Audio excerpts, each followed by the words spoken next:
स्वागत है बच्चे आपका विनायक एकेडमी में। आज की वीडियो में हम चर्चा करेंगे सुप्रीम कोर्ट के अगले 20 एमसीक्यू। तो चलिए शुरुआत करते हैं हम अपने पहले एमसीक्यू से। हमारा पहला एमसीक्यू, भारतीय सर्वोच्च न्यायालय के न्यायाधीशों की संख्या किसके द्वारा निर्धारित की जाती है? कौन निर्धारित करता है? संसद, प्रधानमंत्री, राष्ट्रपति या न्यायपालिका? तो कौन करता है? ऑप्शन ए संसद, पार्लियामेंट। सर्वोच्च न्यायालय किसे अपील करने का अधिकार प्रदान करता है? राज्यों को, केंद्र सरकार को, नागरिकों को या ये तीनों सभी? तो क्या आएगा? ऑप्शन डी सभी को। भारत के पहले मुख्य न्यायाधीश कौन थे? पहले मुख्य न्यायाधीश तो कौन थे? Option B H J. कानिया। वर्तमान में भारत के मुख्य न्यायाधीश कौन है दिसंबर 2024 में? तो कौन है? Option B Sanjeev Khanna ji. संविधान के किस अनुच्छेद के तहत सर्वोच्च न्यायालय की स्थापना की गई है? कौन सा आर्टिकल है वो?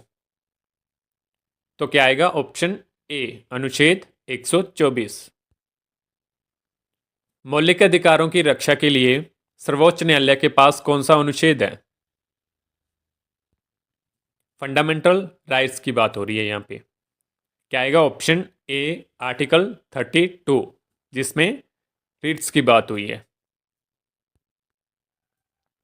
सर्वोच्च न्यायालय के पास निम्नलिखित में से कौन सा अधिकार नहीं है? तो इन चारों में से कौन सा नहीं है? ऑप्शन डी वित्तीय बजट को पारित करना, ये काम सुप्रीम कोर्ट का नहीं है। भारतीय न्यायपालिका की स्वतंत्रता किसके माध्यम से सुनिश्चित की जाती है? न्यायाधीशों की नियुक्ति की प्रक्रिया बिल्कुल एक अच्छी प्रक्रिया उनको चुनने की, जिसमें हमने कोलिजियम सिस्टम की बात की थी। सेवा शर्तों की सुरक्षा, न्यायाधीशों को निष्कासन की कठिन प्रक्रिया, हाँ ये भी बात सच है कि उनको आसानी से नहीं हटाया जा सकता। तो इसका उत्तर आएगा ऑप्शन डी उपरोक्त सभी।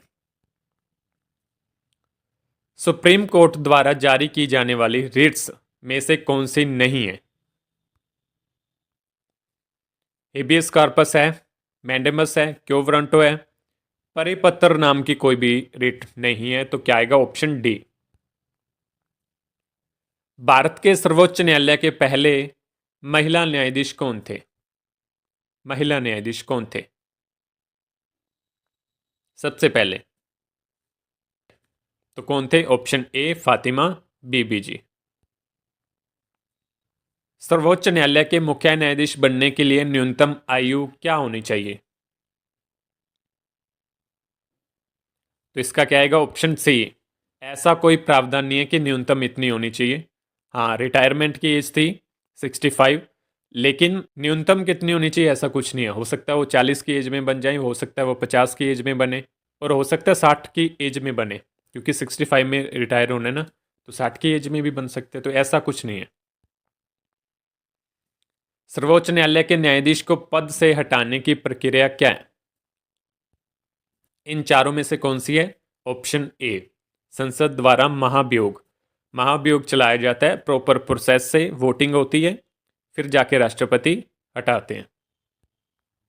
अब तक सुप्रीम कोर्ट के कितने मुख्य न्यायाधीश रह चुके हैं दिसंबर 2024 तक? क्या आएगा? 51, ऑप्शन सी। ठीक है, जो खन्ना जी हैं वो 51 है। सुप्रीम कोर्ट में सबसे लंबा कार्यकाल किस मुख्य न्यायाधीश का रहा? सबसे लंबा कार्यकाल इन चारों में से कौन है? वो है ऑप्शन बी वाई.वी. चंद्रचूड़ जी। 1985 में इन्होंने अपनी चेयर को छोड़ा था और 1978 में चेयर पे बैठे थे सीजेआई की। तो इन्होंने 7 साल से भी ज़्यादा सीजेआई की भूमिका निभाई थी, इसीलिए इनका सबसे लंबा कार्यकाल है एज ए मुख्य न्यायाधीश। सुप्रीम कोर्ट का अधिकार क्षेत्र किस अनुच्छेद में वर्णित है? क्या आएगा? ऑप्शन ए 124 से लेकर 147 तक। ठीक है, तो हम इन सभी आर्टिकल्स पे आने वाले सेशनों में बात करेंगे अच्छे से, एक एक आर्टिकल पे। सर्वोच्च न्यायालय किस प्रकार के मामलों को सुन सकता है? मौलिक अधिकारों से संबंधित, केंद्र और राज्य के विवाद, आपराधिक और सिविल मामलों की अपील या उपरोक्त सभी। तो इन तीनों पर ही सुन सकते हैं, तो क्या आएगा? ऑप्शन डी, उपरोक्त सभी।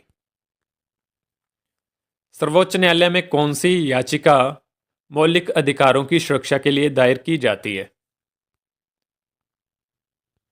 तो वो कौन सी याचिका होती है? ऑप्शन ए, रिट याचिका। हम रिट लगाते हैं ना मौलिक अधिकारों की रक्षा के लिए, आर्टिकल 32, मैंडेमस, हेबियस कार्पेस, वो वाली। सुप्रीम कोर्ट के वर्तमान भवन को किस वर्ष में उद्घाटन किया गया था? वर्तमान वाला दिल्ली में जो है, तो क्या आएगा? ऑप्शन सी, 1958 में। भारतीय सर्वोच्च न्यायालय के न्यायाधीशों की सैलरी किसके द्वारा निर्धारित की जाती है? उनका वेतन कौन निर्धारित करता है?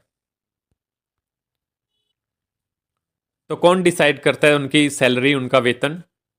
ऑप्शन ए, पार्लियामेंट, संसद। भारतीय सर्वोच्च न्यायालय के न्यायाधीशों की नियुक्ति के लिए योग्यता क्या होनी चाहिए? कौन सी योग्यता होनी चाहिए सुप्रीम कोर्ट के जजेस बनने के लिए? व्यक्ति कम से कम 5 वर्षों तक उच्च न्यायालय का न्यायाधीश रहा हो, ठीक है ये बात। 10 वर्षों तक उच्च न्यायालय में वकालत की हो, ये भी बात ठीक है। राष्ट्रपति की राय में वह व्यक्ति विधि के क्षेत्र में एक प्रतिष्ठित विद्वान हो, ये भी बात ठीक है। तो इसका क्या आएगा? ऑप्शन डी आएगा, ये सभी। ठीक है, तो ठीक है बच्चे, यहाँ पे हमारे 20 MCQ पूरे होते हैं। मिलते हैं कल अगले MCQ के साथ, अगली क्लास के साथ। आज के लिए इतना ही। बहुत बहुत धन्यवाद।